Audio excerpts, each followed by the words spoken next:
చేస్తున్నారని చెప్పింది. ఇప్పుడు బలూచిస్తాన్ వాళ్ళకు మేకై కూర్చుందండి. పాకిస్తాన్కి అనేది బలూచిస్తాన్ ఒక మేకై కూర్చుంది. ఇప్పుడు వాళ్ళు ఎక్స్పోజ్ అవుతారు ప్రపంచ దేశాలలో. ఇప్పుడు మొత్తం వరల్డ్ ప్రపంచానికి తెలిసి వస్తుంది వీళ్ళు పాకిస్తాన్ వాళ్ళు ఎలా అదర్ కంట్రీస్ పైన చేస్తూ ఉంటారని. రైట్. మళ్ళీ మాట్లాడతాను మీతో. పాపిరెడ్డి గారు కరెక్ట్ అయ్యారు, ఆయనతో మాట్లాడదాం. పాపిరెడ్డి గారు, ఇప్పుడు ఈ పరిస్థితుల్లో చైనా ఎటువంటి స్టెప్స్ తీసుకునే అవకాశం ఉందంటారు? ఇప్పటికీ లక్ష్మీనాథ్ గారు వాళ్ళు సింబాలిక్ ఇక్కడ డిక్లేర్ చేసుకున్నారు కానీ నిజంగా ఇండిపెండెన్స్ రాలేదు. పాకిస్తాన్ యొక్క ఆధిపత్యాన్ని బలూచిస్తాన్ ఒకటి నెంబర్ 1. నెంబర్ 2, వాళ్ళకు మనం అనుకున్నట్టుగా ఒక స్వతంత్ర దేశంగా అవతరించే అవకాశం ఇప్పుడిప్పుడే సాధ్యంగా. ఎందుకంటే ఇవాళ 2-3 విషయాలలో కూడా అది పాకిస్తాన్ ప్రభుత్వం కానీ, పాకిస్తాన్ ప్రభుత్వానికి ఏదైతే మద్దతు ఇస్తున్న చైనా కానీ, మిగతా దేశాలు కానీ అవి అంత తొందరగా పాకిస్తాన్ వదులుకునే పరిస్థితి లేదు. 2, 3వది ఏంటంటే బలూచిస్తాన్ అనేది ఇప్పుడే ప్రపంచ దృష్టి. ఎందుకు ఇంతకుముందు చెప్పబోయే ముందు నాకు ఇప్పుడు కట్ అయిపోయింది. కానీ ఇది ఎందుకు పాకిస్తాన్ ఇంత ఏది దౌర్జన్యం చేసిన, ఇంత రిప్రెషన్ పెట్టిన, కొన్ని వేల మంది యువకులను చంపి మాయం చేసిన, ఆడోళ్ళని పెద్ద ఎత్తున లక్షల మంది రేట్ చేసినా కూడా వెస్టర్న్ కంట్రీస్ కానీ, వెస్టర్న్ మీడియా కానీ ఎప్పుడు ఎందుకు మాట్లాడదంటే పాకిస్తాన్ అనేది ఇంగ్లీష్ లో క్లైంట్ స్టేట్ అంటారు. క్లైంట్ స్టేట్ అంటే వాడు ఏం చెప్తా యూరోప్ వాళ్ళు కానీ, అమెరికా వాళ్ళు చేస్తారు. ఎందుకంటే మన పాకిస్తాన్ డిఫెన్స్ మినిస్టర్ కూడా చెప్పిండు, మేము 30 ఏళ్ళు గట్టి పని చేసినాం, వాళ్ళ కిరాయి వాళ్ళ పని చేసినాం అని చెప్పి. అంటే అట్లే చేస్తారు. కాబట్టి ఎప్పుడు కూడా పాకిస్తాన్ చెప్పు చేతిలో ఉండే ఒక దేశం ఈ ఆసియాలో వాళ్ళకి అవసరం. కాబట్టి వెస్ట్ కానీ, అమెరికా కానీ ఇన్ని రోజులు పాకిస్తాన్ ఏం చేసినా కూడా వాళ్ళని భరించుకుంటూ ఇప్పుడు కూడా మొన్న మనకు క్లియర్గా అయిపోయింది.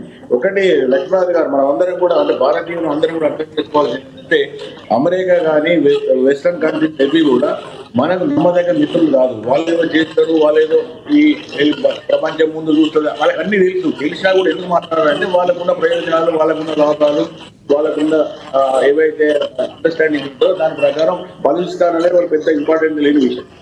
ఒకటి ఇక్కడ ఏంటంటే ఒకవేళ బలూచిస్తాన్ లో ఉన్న తిరుగుబాటుదారులు నిరంతరంగా పోరాటం చేస్తూ పాకిస్తాన్ ప్రభుత్వాన్ని, పాకిస్తాన్ ఆర్థిక, ఎందుకంటే ఒకవేళ బలూచిస్తాన్ లో బాగా హింస పెరిగి కొంత మేరకు పాకిస్తాన్ ఆర్మీ కంట్రోల్ పోతే అక్కడ జరిగే నష్టం ఏంటంటే సీబెక్ దెబ్బతింటుంది ఒకటి.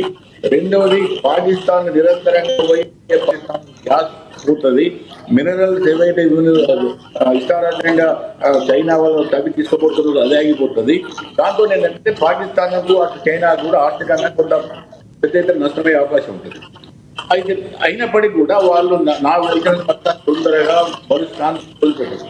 మనకు భారతదేశం యొక్క యాంగిల్ చూస్తే మన చూస్తే బలూచిస్తాన్ ఒక స్వతంత్ర దేశంగా మారడం మనకు చాలా లాభం. ఎందుకంటే మనకు సెంట్రల్ ఆసియా అంటే ఆఫ్ఘనిస్తాన్ నుంచి వెళ్ళి సెంట్రల్ ఆసియా, రష్యా వరకు, మంగోలియా వరకు ఉన్న దేశాలకు అన్నిటి కూడా పాకిస్తాన్, ఇరాన్ రెండింటి పక్క పెట్టి మధ్య ఒక దేశంగా ఒక దేశం వస్తుంది. ఆ దేశం నుంచి వెళ్ళి మనం వ్యాపారం చేయడం కానీ కనెక్టివిటీ అంటారు. కనెక్టివిటీ భారతదేశానికి మొత్తం సెంట్రల్ ఆసియా ఇంక్లూడింగ్ ఆఫ్ఘనిస్తాన్ మొదలు పెడితే మొత్తం సెంట్రల్ ఆసియా వరకు కూడా మనకు పోవడానికి అవకాశం ఉంటుంది. కానీ అది తొందరగా వస్తుంది నేను అనుకుంటున్నాను. 2వది ఏంటంటే ఇప్పుడు ఈ జియో పాలిటిక్స్ అంటారు. జియో పాలిటిక్స్ లో బలూచిస్తాన్ కొంత పోరాటం చేయడానికి అవకాశం ఉన్నది. ఎందుకు అవకాశం ఉన్నదంటే ఈ సీపేక్ అనేది మనకి ఇష్టం లేదు. 2వ వైపు అమెరికాకు మనకు ఎట్లున్నప్పటికీ కూడా అమెరికాకు కూడా సీపేక్ అంటే ఇష్టం లేదు. అది డైరెక్ట్ గా వాళ్ళ రాజ్యం నుంచి వెళ్ళి అరేబియా సముద్రానికి వచ్చి అరేబియన్ అంటే ఆయిల్ తర్వాత చాలా ట్రే అంతా కూడా ఆయిల్ ఉంటుంది. కాబట్టి చైనా ఆధిపత్యం పెరుగుతుంది కాబట్టి అమెరికా లేదు. కాబట్టి ఒకవేళ అమెరికా, ఇండియా ఇవన్నీ కూడా బయటకు ఏం చెప్పాయి కానీ ఆ లోపల ఎంత చేయాలో, ఎంత అది ఇబ్బంది పెట్టాలో పాకిస్తాన్ అది పెడతాయి. డబ్బులు ఇస్తారు, ఆయుధాలు ఇస్తారు, ట్రైనింగ్ ఇస్తారు, అన్ని విధాలుగా పక్కన ఆఫ్ఘనిస్తాన్ ఉంది కాబట్టి ఆఫ్ఘనిస్తాన్ బేస్ చేసుకొని వాళ్ళు అన్ని విధాలుగా తీసే అవకాశం ఉంది. కానీ ఎవరు బయట చెప్పరు. ఓపెన్ గా మేము భారతదేశం బలూచిస్తాన్ సపోర్ట్ చేస్తామని చెప్పరు. చెప్తే అమెరికా చెప్తే కాబట్టి మనకు అసలే చెప్పారు. ఎందుకంటే మనకు సమస్యలు వేరే ఉంటాయి కాబట్టి చెప్పలేం. కాబట్టి మారల్ గా భారతదేశ ప్రజలు సపోర్ట్ చేస్తున్నారు. ఒక విధంగా భారత ప్రభుత్వం కూడా కబురు చేస్తున్నది. భారత ప్రభుత్వం బయటకు చెప్పారు, మనం బయటకు చెప్తాం, ప్రజలు మనం చెప్పే అవకాశం ఉన్నది వాళ్ళు చెప్పారు. కానీ ఒకటి ఏంటంటే సాధ్యమైనంత వరకు ఇప్పుడు మనం ఏదైతే పాకిస్తాన్ చైనా వాళ్ళు రాజకీయం చేస్తున్నారు, పాకిస్తాన్ ద్వారా కాశ్మీర్ ద్వారా భారతదేశాన్ని అనేక ఇబ్బందులు పెట్టి వీక్ చేసి ఒక విధంగా నష్టం చేయడానికి ఏదైతే ప్రయత్నం చేశారో భారతదేశానికి ఇవాళ బలూచిస్తాన్ ఒక పెద్ద ఆయుధం. బలూచిస్తాన్ లో ఎప్పటికి కూడా ఈ అశాంతి, ఈ గొడవలు పాకిస్తాన్ ఆర్మీ పాకిస్తాన్ దేశం మీద కానీ అటాక్ చేసినప్పుడు అది చైనా కొద్ది ఇబ్బంది పాలవుతుంది, సీపేట్ నష్టం, ఇటు పాకిస్తాన్ కూడా దెబ్బతింటుంది. అంటే మనము టిట్ ఫర్ టాట్ మనకేదైతే మనం ఇవన్నీ చేసుకుంటూ వచ్చిందో చైనా కానీ పాకిస్తాన్ కానీ చెప్పి ఎన్ని అల్లకలలో భారతదేశం చేసినట్టు ఇప్పుడు మనం అదే కార్డు ప్లే చేస్తాం. అది జోలు ఏం చెప్పారు, అది జోలు ఇప్పటికే చేసుకుంటారు, అంతా చెప్తున్నారు, వాళ్ళు ఏమేమి మాట్లాడారు. కానీ ఇండియా చేస్తున్నది అది దోలు చేస్తున్నాడు, అన్ని విధాలుగా చేస్తున్నారు, మన వాళ్ళు చేసేది అన్ని చేస్తున్నారు. ఏదైనా కాదు భవిష్యత్తు కూడా ఇంకెక్కువ చేస్తారు. ఎందుకంటే ఆ కార్డును స్ట్రాటజికల్ గా అంటే వ్యూహాత్మకంగా భారతదేశం వదులుకోదు. ఎందుకంటే బలూచిస్తాన్ లో ఎంత గొడవలు అయితే పాకిస్తాన్ వీక్ అవుతుంది.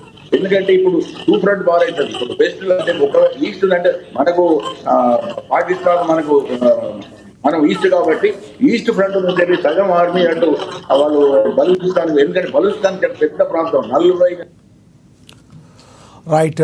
మళ్ళీ అక్కడ ఆయన దగ్గర డిస్టర్బెన్స్ వచ్చింది.